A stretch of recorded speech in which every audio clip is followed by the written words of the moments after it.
Step into a real-life fairy tale. Castles, glittering gowns, and a shy young woman who somehow became the most photographed human on the planet. This is Princess Diana, part Cinderella, part Hollywood star, part fearless fashion rebel. She didn't just marry a prince, she rewrote the royal rulebook, adding warmth, style, and a dash of sass to a centuries-old monarchy. From daring dresses to jaw-dropping jewels, and even cooler cars than most princes, Diana proved that being a princess could be anything but boring, from shy nursery teacher to global icon. Before she became the people's princess, Diana Spencer was a shy kindergarten assistant from an aristocratic family. In 1981, she married Prince Charles in what can only be described as the ultimate royal rom-com moment. Her wedding gown, designed by David and Elizabeth Emanuel, was a masterpiece of 1980s extravagance. Puffed sleeves, lace galore, and an unforgettable 25-foot train that practically needed its own passport. The world swooned, bridal fashion was forever changed, and lace sales probably skyrocketed. But Diana didn't stay the picture-perfect fairy tale bride for long. As the years passed, she evolved from demure young royal into a confident modern woman unafraid to bend, or occasionally snap, the rules of royal dress codes. Diana's style evolution. Early on, Diana's wardrobe was pure fairy tale. Ruffled collars, pastel gowns, and formal hats perched at angles that defied gravity. Then came the transformation. In the late 1980s and 90s, she embraced sleek silhouettes, daring necklines, and power dressing. Suddenly, the princess wasn't just following fashion, she was leading it. Her most legendary outfit? The now iconic revenge dress. In 1994, on the very night Prince Charles admitted to infidelity, Diana showed up at a charity event in a black, off-the-shoulder Christina Stambolian gown that screamed confidence, independence, and "I'm doing just fine, thank you." The photo made headlines worldwide and redefined what royal dressing could mean. Another unforgettable moment came in 1985 at the White House Gala, where Diana danced with none other than John Travolta. She wore a midnight blue velvet gown by Victor Edelstein, spinning under the chandeliers like a movie star in a scene Disney wishes it had written. Yet Diana wasn't all about glitz. Her off-duty looks were just as influential. Remember the Virgin Atlantic sweatshirt and cycling shorts? She basically invented athleisure decades before it was cool. Today's Instagram influencers owe her royalties.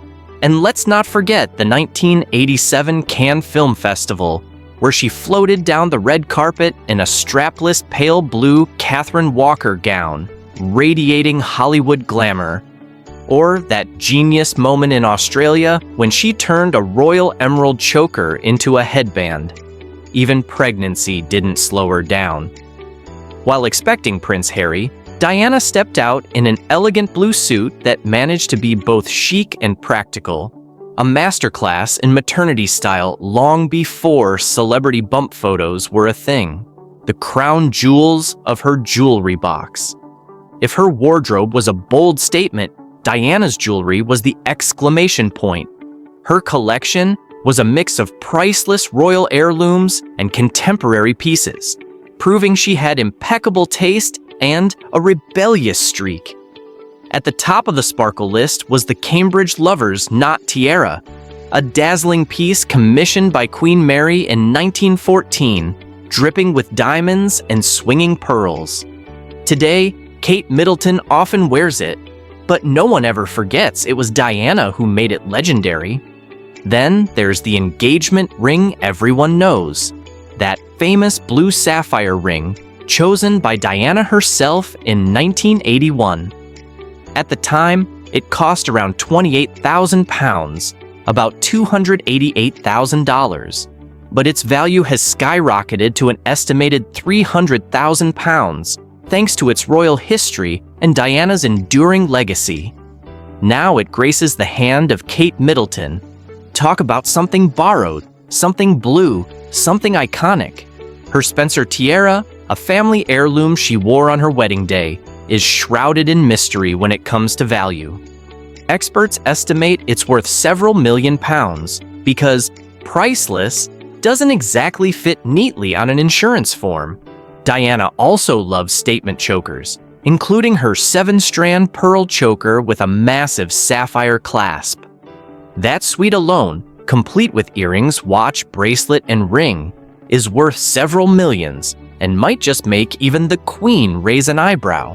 Her watch game was equally strong.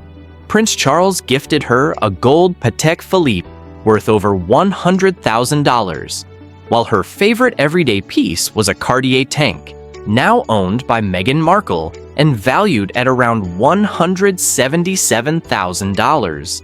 Even Diana's timekeeping was glamorous. Handbags, fit for a queen, even if she wasn't one. No princess outfit is complete without the perfect bag, and Diana's collection could make any fashionista weep with envy. She loved classic elegance, but also embraced trend-setting pieces that often became instant hits. The most famous of them all? The Lady Dior handbag. Originally named Chou Chou, it was gifted to Diana in 1995 by France's First Lady. She adored it so much she ordered it in multiple colors, and Dior eventually renamed it in her honor. Today, a Lady Dior bag ranges from $4,000 to $20,000, the ultimate accessory with a royal stamp of approval. Another favorite was the Salvatore Ferragamo top handle bag, which Diana owned in various colors. Retailing between $2,000 and $3,000, it was her go-to for polished daytime outings. For glamorous evening events, she turned to Lana Mark's clutches, often custom-made to match her gowns. Each bespoke clutch cost about $2,000 to $3,000 and added that perfect pop of refinement. Even understated choices like the Tod's D bag became legendary once she carried them. From Chanel classics to unique evening clutches, Diana's handbag game was flawless. The cherry on top of every unforgettable outfit. Homes that redefine the word. House. If you thought your apartment hunt was stressful, try living in Kensington Palace, Diana's main home. We're talking 180 rooms, priceless artwork, and a £1 million renovation. It's now valued at hundreds of millions. But despite the grandeur, Diana turned it into a warm, loving home for William and Harry.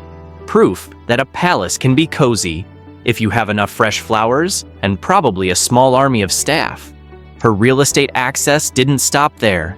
She grew up at Althorpe, her family's 90-room mansion spread across 13,000 acres, basically a small country with deer and private lakes. She also enjoyed Highgrove House, a dreamy country estate with 900 acres of rolling gardens, the kind of place you imagine in period dramas. Then there were family trips to Balmoral Castle in Scotland, worth around £115 million, and Sandringham House, valued at about £48 million. These weren't mere homes. They were historic estates complete with staff, traditions, and probably a few secret passageways. Cars with character and horsepower. Even Diana's cars told a story. Unlike many royals, she often opted for relatable rides that made her seem approachable. Her first famous car was the 1981 Ford Escort Ghia, a wedding gift from Prince Charles. Sweet and down-to-earth, just like her early royal image. Later, she went bolder with the 1985 Ford Escort RS Turbo Series 1, a sporty black hatchback that signaled independence and a dash of rebellion. That very car later sold at auction for about $850,000, proving that anything Diana touched turned to gold, or at least high-value collectibles. By the 1990s, she was driving a 1994 Audi Cabriolet, one of the first foreign cars she owned privately, a subtle sign that Diana was carving out her own path and embracing life beyond strict royal tradition. why Diana's legacy still shines. Princess Diana wasn't just a fashion icon, she was a cultural phenomenon. Her style choices weren't about showing off wealth. They were about communicating strength, vulnerability, independence, and approachability all at once. She managed to modernize royal fashion while staying relatable to everyday people. Decades later, designers still reference her looks, fashionistas still recreate her outfits, and her jewelry and handbags continue to trend. Her sons' wives, Kate Middleton and Meghan Markle, often pay tribute to her by wearing her pieces or echoing her style. But beyond the clothes and the castles, Diana's true magic was how she used fashion as a bridge. She connected with people. From AIDS patients she hugged publicly when stigma was high, to everyday women who suddenly believed princesses didn't have to be perfect. She turned the royal wardrobe into a language of empathy and empowerment. And that's the incredible story of Princess Diana, the woman who turned royal life into a fashion fairy tale and captured the world's heart in the process. If you love diving into her glamorous style, dazzling jewels, and legendary life, don't forget to hit that like and make sure to subscribe. Thanks for watching, and remember, true style is about more than what you wear. It's about the way you live.